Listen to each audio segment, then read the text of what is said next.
Hey, this is Passy from Passy's World of ICT, the guy with the white hat and the Python snake green t-shirt, and today's lesson on input validation checks. Okay, so we're going to be looking at Python input validation. You're probably thinking, well, what is that? In a previous lesson, we built a number guessing game where the player could choose what level they wanted to play the game at, and there were 3 levels. So they had to choose, type in a 1 or a 2 or a 3, depending on what level they wanted to play. But there was no validation or checking for what the player was typing in. Now that could lead to big problems, because if you look here on the left, where the game is, see, they choose 1 easy, 2 equals challenging, 3 equals difficult. It might not be immediately obvious to them that they need to enter the number and not the word. And if someone types the word in, like they want to just play level 1 easy, so they put the word easy in, we get this really nasty program crash because it's expecting a number and it got string data or a word instead. And that's a big problem in the program. So we need to cater for people that are a bit like Homer Simpson, maybe. They think differently to the rest of us. We'll make some validation programs to check this, but then we're going to modify the game's choose level so that there is validation of what the user enters, and they can only type in a 1, 2 or a 3, and other things will get intercepted and a message will get sent to them. So we need to check user inputs, and that's going to prevent these sorts of program crashes from happening. All right, we'll go back and fix the number guessing game after that we've worked out a little program how to do validation. We'll go back and check that number guessing game so that when they enter incorrect data, like here, they had to choose a level 1, 2 or 3, and level choice is 1. Now, enter a number from 1 to 10. Okay, so they've chosen the level okay, but we're also going to fix the guessing part. So they have to guess a number between 1 to 10 for level 1, and they might put in TWO, type the word 2 instead of the number because they're a bit of a Homer Simpson. And what will happen there is they'll just get this message that you must enter a valid integer whole number for your guess, okay? So it'll intercept all sorts of bad input. So if they accidentally kind of fat finger it and they type 22 instead of 2 for their level, maybe they put 0, they want to play ultra easy level instead of 1, 2 or 3. If they type in the word difficult, we won't get that word string versus number crash that we saw just before, because this validation will intercept what they've done and put out a message, and it won't let that go into the program and cause the crash. And likewise, if they type ONE for 1, that's going to avoid the crash and give them a message on what they should do. Finally, when they get it right, the game will start, and if they're playing level 2, the numbers are from 1 to 100. Okay, so we're going to fix it up so for when they put in the levels, and we're going to fix it up for when they guess numbers as well. But that is the levels, so we've got it fixed up for the levels there. Okay, we're also going to fix it up for out of range guesses and things like that when they actually get to guessing the number. So they might have chosen the level and put the number in okay for the level, 1 equals easy, and then they need to enter a number from 1 to 10. Maybe they've fat fingered that and accidentally pressed 9 twice, so 99. It's going to tell them you must enter a guess number between 1 and 10, okay? So also, like if they do something wrong here and they type the number as a word, they type FIVE, it's going to tell them they have to enter a whole number integer. If they type in 0, which isn't in the range from 1 to 10 that they're supposed to be guessing in, it's going to tell them it's got to be between 1 and 10. And it won't count those mistakes as guesses, because normally they would have had 3 guesses here and the game would be over, but they're not. The game won't count those as guesses. It'll just say, hey, stop being silly and put in something sensible, then we can start the game. So here they've put in the right thing, they put in a 5, and it tells them that their guess was too low. So then what they did was accidentally got excited and pressed enter without typing in anything at all. And of course, that's not going to be any good for the program either. So we've told them there's something wrong there and they need to redo it. So they redo it and they've got 8 and the guess was too high. Then they'd have one more guess and maybe they'd win the game and get it right. Or maybe that'd be their 3 guesses and they'd be all over for playing the game. Okay, so as can be seen, there's guesses which are the wrong type, like a string value of 5. Okay, so they have to put in a number. So if they type in a word like FIVE, that would normally cause a program crash, except we've used validation to intercept it. Now that's called type validation, and we're going to talk about these more, so you don't have to fully understand them yet. We'll be talking about this throughout the lesson. Guesses which are out of range, like when they put 99 and when they put 0, they're supposed to be guessing between 1 and 10. So they also get rejected, those out of range guesses. And there's also an existence check. So when they just pressed enter without actually typing in a number, it'll intercept that with validation as well, and that will get rejected.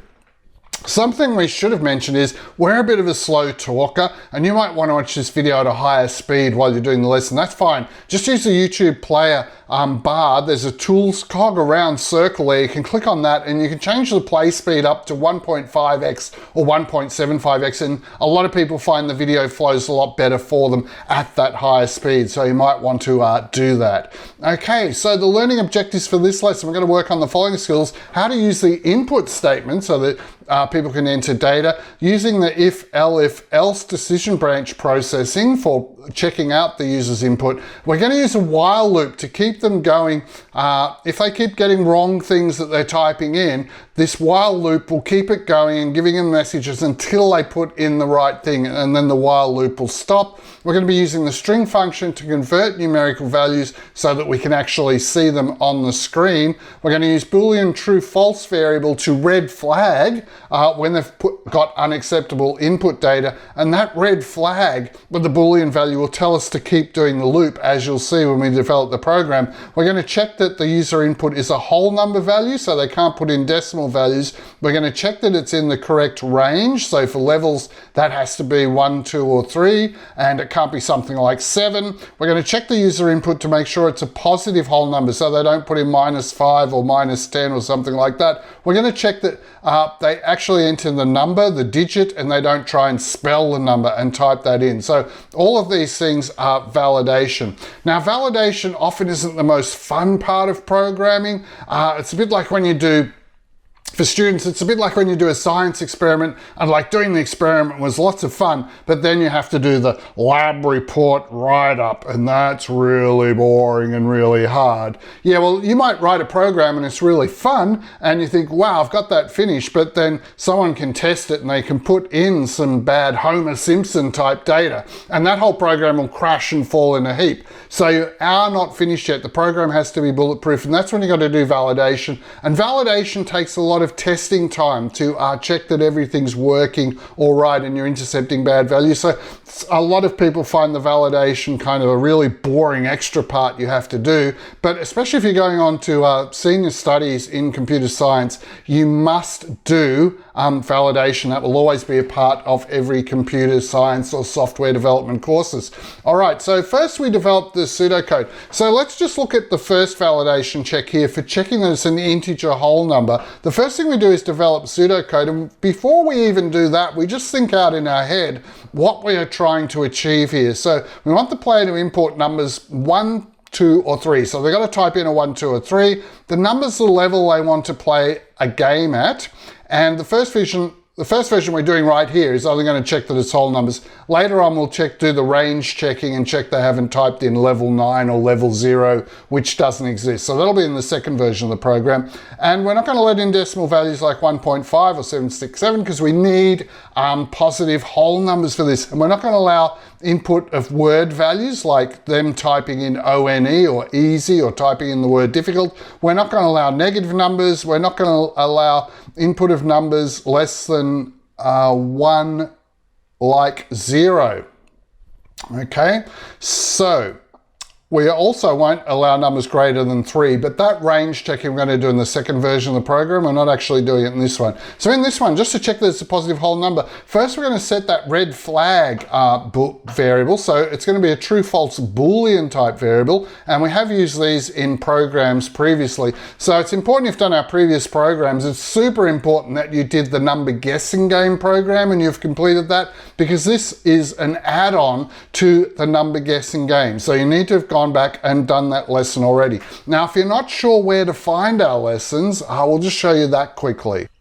All right, so you need to go to the Passys World of ICT website and click on the Python tab, and then it will have all of the Python lessons, okay? So ideally you've been doing the whole course and you started here at number 1 and you've progressed through doing turtle graphics, and you might be thinking, well, what's turtle graphics got to do with guessing number game? Well, in those we learned about while loops, we learned about if else, we learned about arrays, we learned about most of the main programming structures, for loops as well. So that will give you a great grounding in those. And then we did the number guess game with levels. So it's really important you've done that. And then after this video is finished, we'll be adding in the resources for this one for the validation, okay? So you need to go back here and do this number guessing game if you have not done it yet. Okay, so let's go through the pseudocode. So we've got this true false variable. So to start off, we assume that that they may type in something wrong. So we set valid integer guess to false. And rather than put an equal sign, strictly speaking, you're supposed to use one of these backward arrows to do pseudocode 100% properly, or at least that's how we do it for the VCE here in Victoria and Melbourne, Australia. You've got to use those backward arrows. Okay, so print. This is going to put out a message to them. Enter a level number from 1 to 3, and we're going to read in to memory what they've typed in. And while valid integer guess hasn't been set to true, so we're still leaving it at false at the moment because we're not sure whether they've put in the right thing or not. If the player input number is an integer data type, well, then we can set that valid integer guess to true. Okay, so we can turn the red flag into a green flag and tell the program everything is ready to go. And that will stop this loop because the loop depends on the valid integer guess being false. All right, so as soon as we flip it to true, it's not going to do this loop again and keep asking them to enter stuff because they've actually entered a whole number integer, which is the right sort of value. Otherwise, we're going to put out a message if they've done a wrong thing and it isn't an integer whole number. We're going to say enter a valid integer whole number. Just tell them what they need to do. And we have the end if and the end while. And this loop will keep going round as long as they're putting in wrong things. Valid integer guess will remain false. And the loop will keep going round and round repeating, and it's going to keep asking them to enter a valid integer whole number. Okay, so when that loop has finished, because they've actually entered like a number like 1, 2, 3 in there as a digit number, it's going to say, great, you have entered an integer guess. All right, so this isn't the number guessing game. This is a new little mini program we're going to write just to work out how to do validation, okay? So this pseudocode here needs to be converted into Python code, and we'll show you what that looks like. So there's our pseudocode, which we were just looking at. Now, it looks a little bit different in Python. This is how it'll come out in Python. We have that red flag indicator, so valid integer level equals false sets it to a red flag, and while it's still red flag, so while the valid integer level, make sure you use double equals, exactly equals false. A lot of our students have been having problems with just putting an equal sign there. Python's a bit fussy, you've got to have double equals, and you've got to put that colon on the end too. A lot of our students forgetting to put these double dots, colons on the end when they're doing their programming, and they're forgetting about how to do the indentation properly. So this pushing in with the tab key, which does 4 spaces, is really important, and those have to be lined up exactly like they are here when you type this in to do it in your programming. All right, so if the player level is digit brackets, that's a special Python function, and it's going to check whether it's a whole number digit. So it's going to check that it's not a negative number, that it's not 0. It has to be like 1, 2, 3 digits for it to pass this check. So if it passes this check, it's great. We've got a whole number we can set to true to stop the loop. Otherwise, we have to print out the message, you must enter a valid integer whole number for the level number. Then the print quote here just makes a blank space, just so it looks better on the layout when it's coming out on the screen. And so that thing will spin round and round, doing it until we've got the right sort of value. Then it'll drop down to here and continue and say, great, you've entered the integer. And we're just going to grab the integer here, str player level, we're going to have to string it up. So we're going to have to use the str function so it'll display on the screen. Otherwise we get an error. So we're just going to take that player level value they've typed in as your level in quotes. So that's sort of joining strings and variables together. And we've done that in previous lessons too. So we did that in Guess the Number game. We showed you how to do that. So if that's all looking way too complicated and really strange, you need to have done that previous lesson and understand what's there. And then this little trick at the end here, this is just when you're running it from the console. So the console doesn't, the black and white screen just doesn't close down and disappear at the end. It'll wait and you can check what's on the screen before you just press the enter key or any key to exit the program. Okay, so that is going to be version 1, the first program you're going to type in and test, and that checks, does the validation, does the checking and the messaging for getting a whole number typed into a Python program.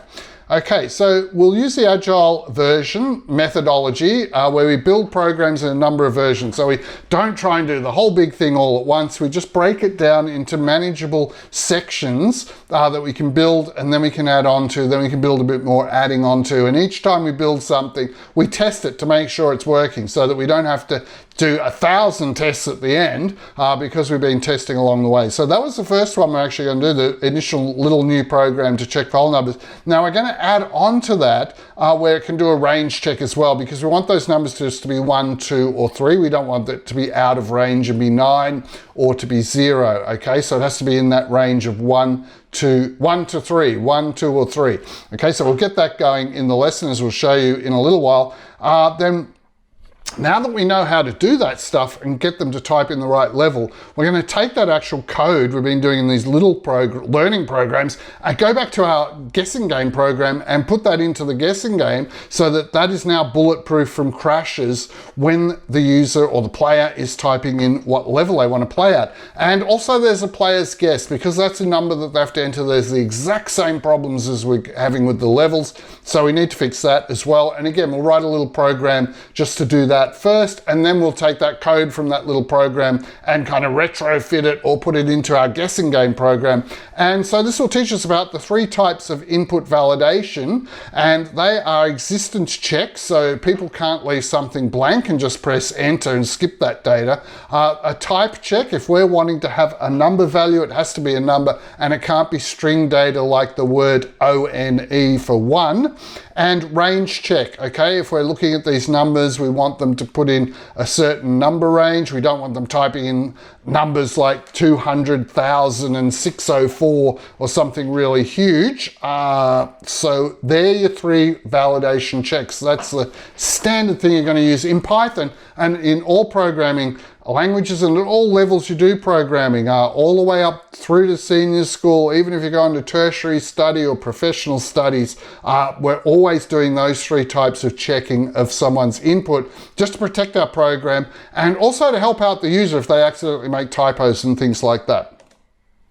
So the Agile process, building up in steps like this, as we've talked about many, many times, is the Agile process. So like when building a house, you don't have everyone turn up to paint, plaster, do electrics, do windows, do roofs, do walls, do bricks, do foundations with concrete. It has to be done in an order, okay? So we're doing things in order and signing off when each stage is completed, and then we work our way towards the big finished project. And that's how all computer development works, okay? So it's not just my idea for teaching these lessons to you. That is a universal idea used in computing, and you can Google it. Google Agile methodology if you don't believe me. All right, challenge 1, game level validation. So we've spoken about how to do that. So the challenge will be that you actually have to retrofit it into the guessing game.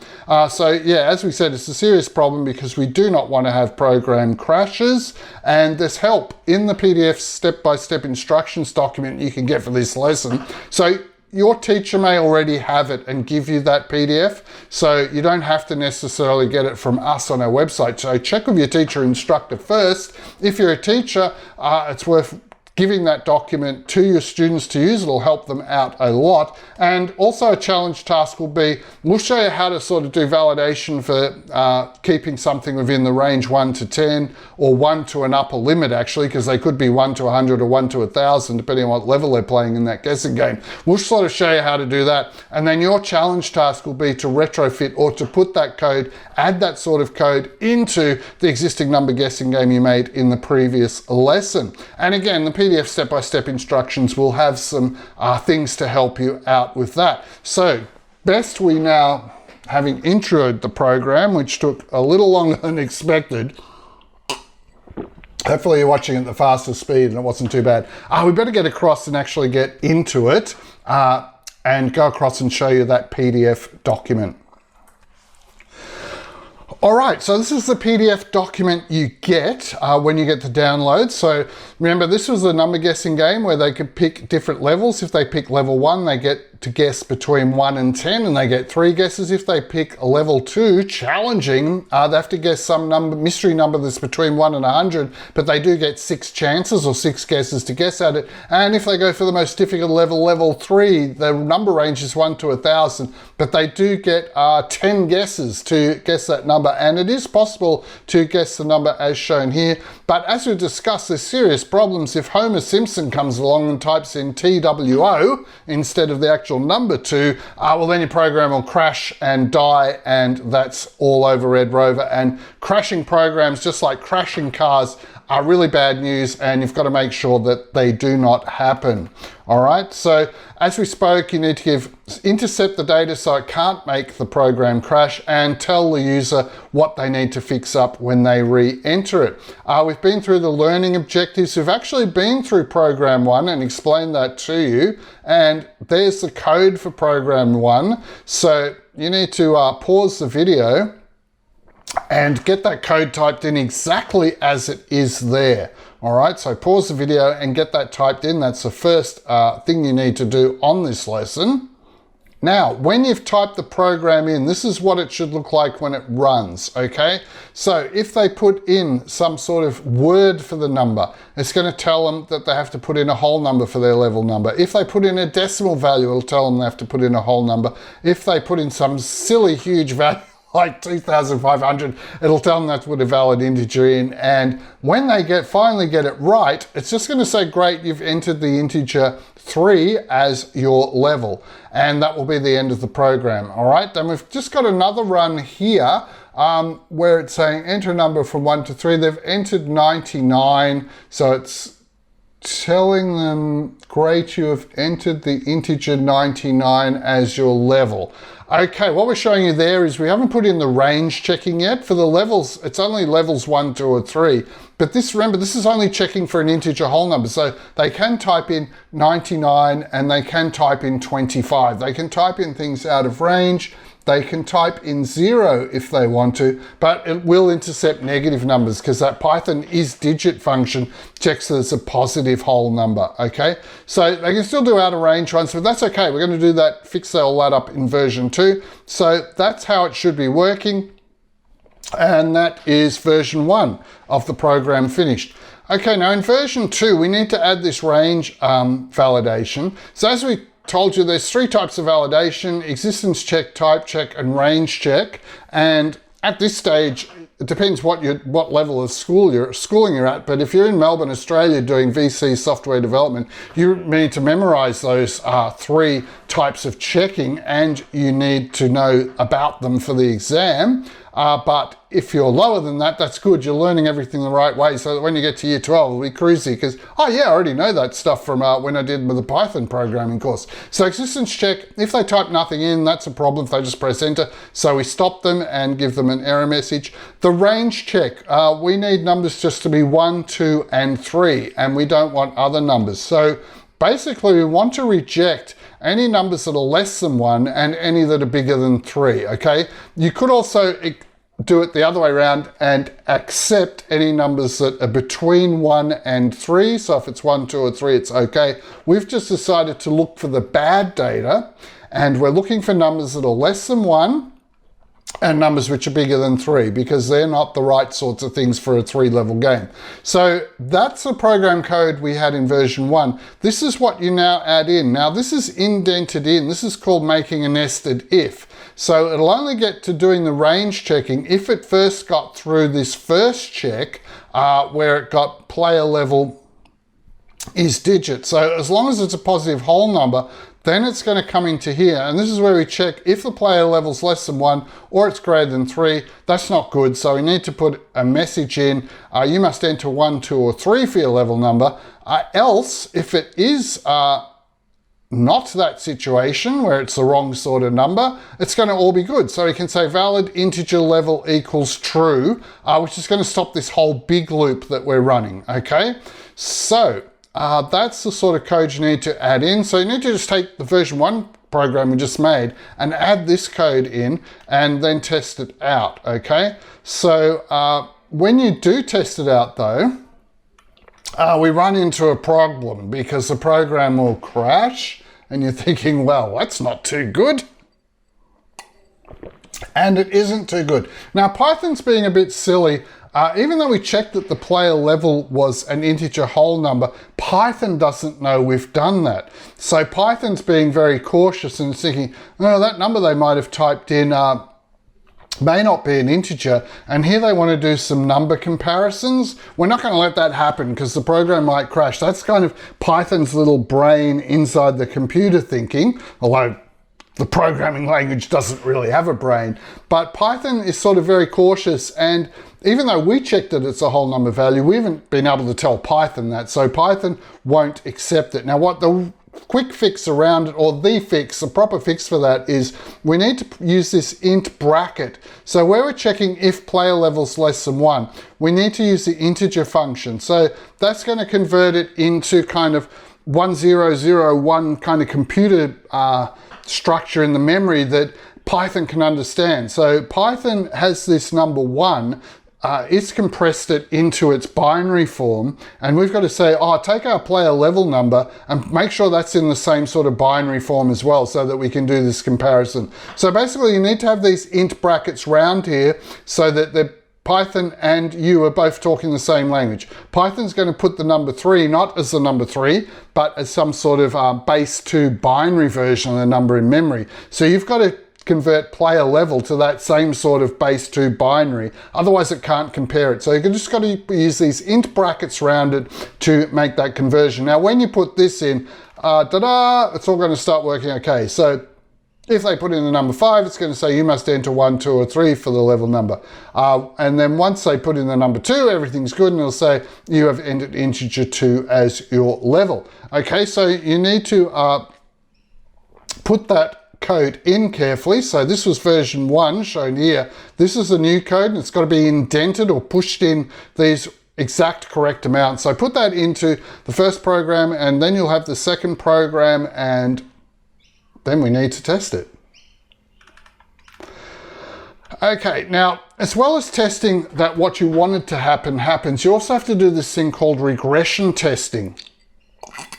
Because often programs are like when you built those houses out of, you know, poker cards or whatever, just one little mistake and the whole thing comes tumbling down.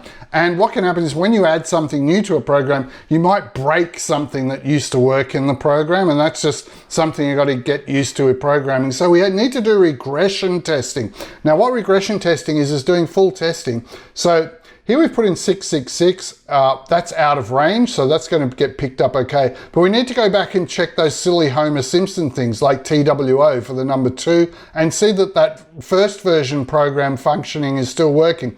Decimals, the first version code, which we've still got there, picks that up okay. Negative numbers get picked up okay by that first version. So now we've got both versions of the program acting together, and they are filtering out all of the bad values, and users are forced to only type in 1, 2, or 3, and that means our program will work okay in the guessing game when we kind of take this code we've learned how to do and we put it into the guessing game program. So that's all looking really good. Okay, so challenge task 1 is for you to add this game level validation to the number guessing game. So if you go back to the finished version of the number guessing game and take a look at it, there's a def or a subroutine called choose level. So you need to go back to that choose level subroutine, and then in that we've got this code. Now this code here that says game level equals int input, where we just let them input what game level they want to play at with no checking whatsoever. You need to delete that out completely. And in this gap just in here where that used to be, so you're going to delete all that code of this one line out that's shown in blue here, you're going to need to replace that with this, okay, which is the code we just learned how to do by doing our mini programs version 1 and version 2. All right, so we should be able to take what we did in those programs into this and just make sure that everything's named the right way. So this was called game level. So you need to make sure it's game level in here. So that all looks good. And be very careful with the indentation. Remember, that has to be pushed in exactly the right amounts. And what'll happen then is when you run it, this will all happen okay. So if the level choice is easy, that'll say it's not valid. All of these bad data here will be pulled out.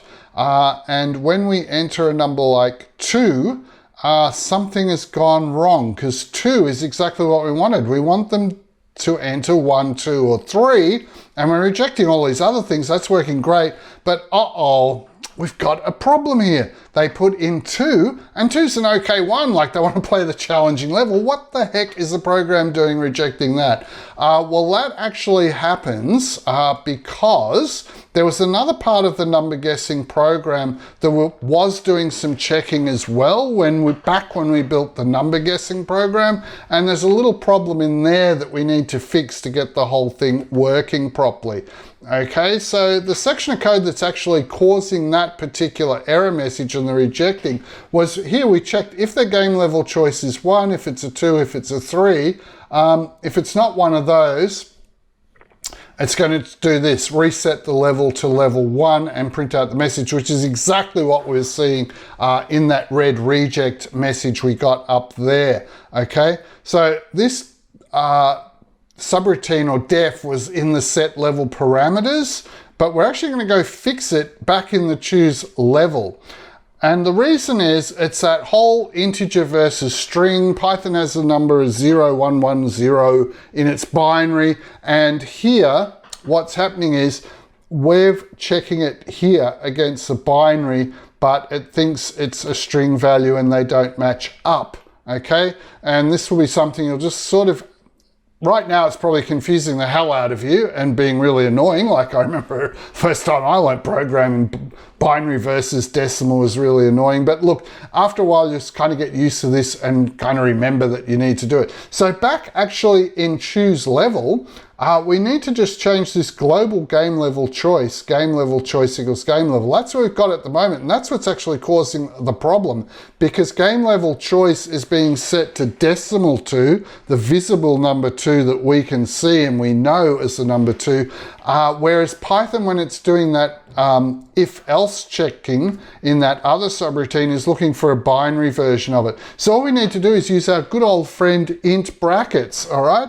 So just take that out, and we've added in some comments here and you might as well add them in, but you basically need to copy that part there in and use that instead of this red stuff here. And the only difference really is you're doing int brackets game level to make sure game level gets the integer version or the binary version of it put into the game level choice variable, okay? So it's all about, when you have these problems, it might be usually it is because you haven't done an int bracket, okay? You haven't converted your value, which you can see on the screen as a 2, into some sort of binary value which the computer can understand, all right? So that little fix will fix everything, and then it'll all start working. And here we go. So if they type in the word difficult, it intercepts it. And if they type in the level choice of 1, it gives them 3 guesses at guessing a level from 1 to 10, and we actually managed to guess it. That was pretty good.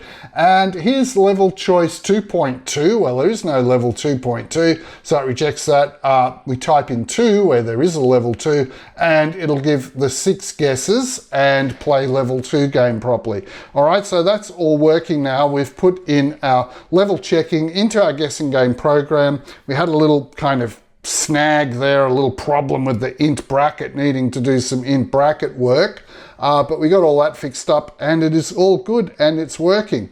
So pause the video because we've done a bit of work here. We've done about half an hour, 30 minutes work, so you might want to take a break. Pause the video and take a break if you need to. All right, so challenge task 2.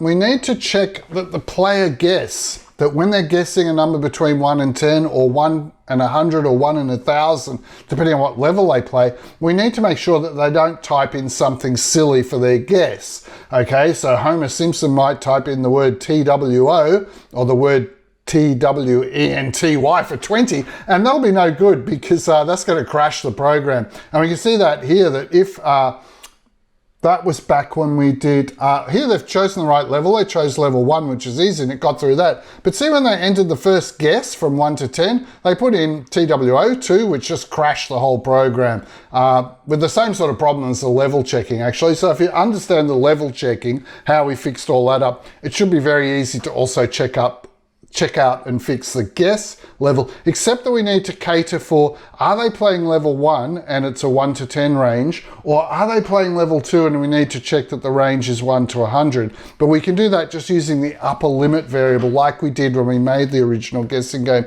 As you'll see, in decimal values will cause a program crash as well. If they put in a decimal value, like a number between 1 and 10, 5.67, that decimal value will crash the program. They need to do a whole number between 1 and 10. Okay, so the pseudocode is set up here, and we've got all these things. If you get the PDF, it sort of takes you through and shows you a whole lot of things, and will show you what to do to get all that code working. And then when it is all working for the guessing, what will happen is that it'll all work together. You'll have level checking and you'll have the number that they guess checking, all right? So get the PDF download for this lesson if you get stuck. Basically, checking the number guessing values is pretty much the same as checking the level values, but get the PDF download, which takes you through in detail and shows you the coding, the exact coding you need to do. All right, because we need to speed up because we've gone over 30 minutes, so we wanted this to be a crisp little 30-minute video. All right, so here they've put in level choice 54. Well, that was silly. You must enter 1, 2, or 3 for your level choice. So they put in level choice 1, and that's all good. So they're allowed to start their game. The easy level where you guess between 1 and 10. So it asked them for a number between 1 and 10. They put in 5. That's great. Sorry, but your guess was too high. Now, on this next one, they meant to put in 6, but actually typed 66 accidentally. So no problem. It tells them you must enter a guess number between 1 and 10. So they put in their number 6. That was too high. And then they put in number 7. Now this was pretty silly guessing, because if 6 was too high, you need to start going lower. You don't want to go higher because 6 is too high. So 7 is going to be too high, 8 is going to be too high, but they weren't having a good day here and they just typed in 7, which is too high. So notice this one where they got it wrong didn't count as a guess. They get 3 guesses for this game, and they got their 3 guesses of guessing 5, 6, and 7, and then the game finished. So these things where they get it wrong don't count as guesses. So that's a really important thing in your program, and you need to test that that's happening okay, that when they've made a silly mistake, we're not going to penalize them. They're only human. It's easy to double type and make a typo. So we'll just give them a nice little reminder message that that's what they should be doing. Get them back on track. This is all called tolerance. It's called tolerating or putting up with user mistakes. Okay, so that's an important part of programming, and professional programs always have this feature in them. If you make a mistake, it gives you a little message that's a nice message telling you how to fix it. That's user tolerance. Okay, so you need to check that they still get the right number of guesses and that everything is still working okay. In other words, full regression testing, which I know you guys are going to hate and go, oh, we have to do so much testing, so many testing. And when you document it too, you have to cut and paste so many print screens into your testing document to prove that it was tested. And senior students don't like doing that. But that is just a fact of life. And we even do that in the real software industry when I was working in there, believe it or not. Now, enter a number of, so if we're playing level 2 and they put in a guess of 0, well, that's no good. That's not between 1 and 100. So again, we don't penalize them and count that as a guess. We just give them a message. If they put in 345, they kind of thought, oh, they were playing level 3, 1 to 1,000, they messed it up. It reminds them and doesn't count them. So if you check the guesses, they've had 1, 2, 3, 4, 5, 6 guesses, okay, down in these parts that aren't marked. And same thing when they're playing level 3, that this bit here doesn't count as a guess. All right, so we've tested levels 1, 2, and 3, so that is all working. Challenge 2 is over. Our number guessing game now has all this validation, and it's very professional, so it's protecting from entry of incorrect data which could crash the program. Programs must never crash. A lot of schools, a lot of teachers will fail you automatically if your program crashes. If they test it and there's a crash, it can be an automatic failure for the whole project. Now, I'm not quite that cruel, but I do enforce penalties that will substantially reduce the grade.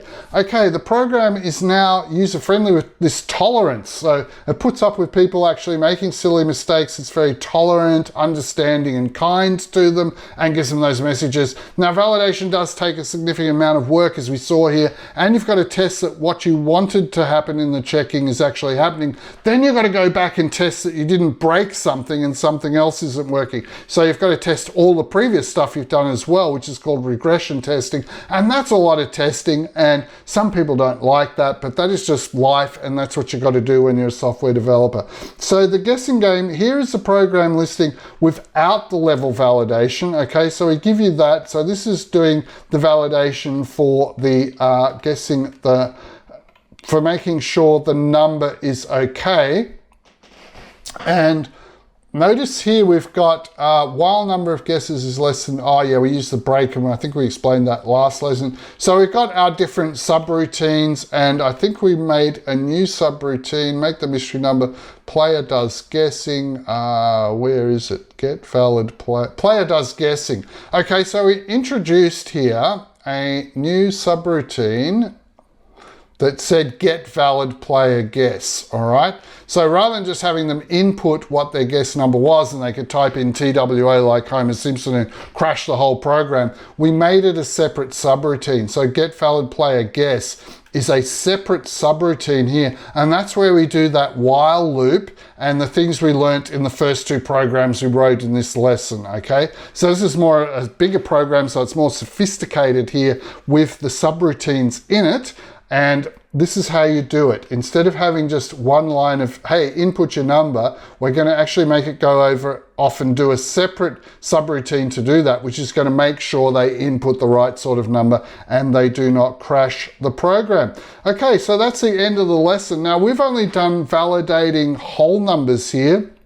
In future lessons, we're going to have like a program that works with money, where you've got decimals and you might be putting in $2.50, 2.50. So we're going to have to validate that decimals are okay, decimal or float values as they're called in Python, that they all work okay. And also string values, like people might have to enter a certain city or town they live in, and they have to live in a town inside that state in that country for them to be eligible to maybe go in some competition. So that competition's only running in one state, and so you can't be from somewhere way over thousands of miles away in the country and enter the competition. So we'll have a list of the names of the towns you have to live in, and it can check whether the town you type in is in that list, okay? So that's kind of list checking and things like that. We'll do that in a separate lesson as well. So validation is not finished. We've kind of just done the first bit of it where we can validate for whole numbers being entered by people, but there's still a whole lot more validation to look at.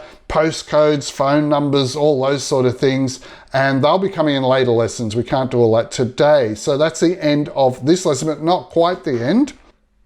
Okay, we just want to tell you that there is our Python programming course. So if you're been very overwhelmed by this lesson, not understanding a lot of the coding in it, you need to go back and do those previous lessons. If you didn't do the turtle drawing course, where you learned a whole bunch of things about loops and if statements, you need to go back and do that course. And you can see where to do it on PassyWorldOfICT.com Python and click the Python tab. Now, there are resources you can download for lessons. Remember, your teacher may already have them already, so check with your teacher before you download them. And thanks for watching this video. We're having a lot of fun here programming with Python, and we're progressing our way through and learning more and more skills all of the time. So give this video a big thumbs up if you liked it, and remember to subscribe to our channel on YouTube so that you can get weekly updates of when our videos come out, so you'll know, hey, Passy's put out another video and you can watch it. So we're planning to have another video out next week, and so we'll see you then in the next lesson.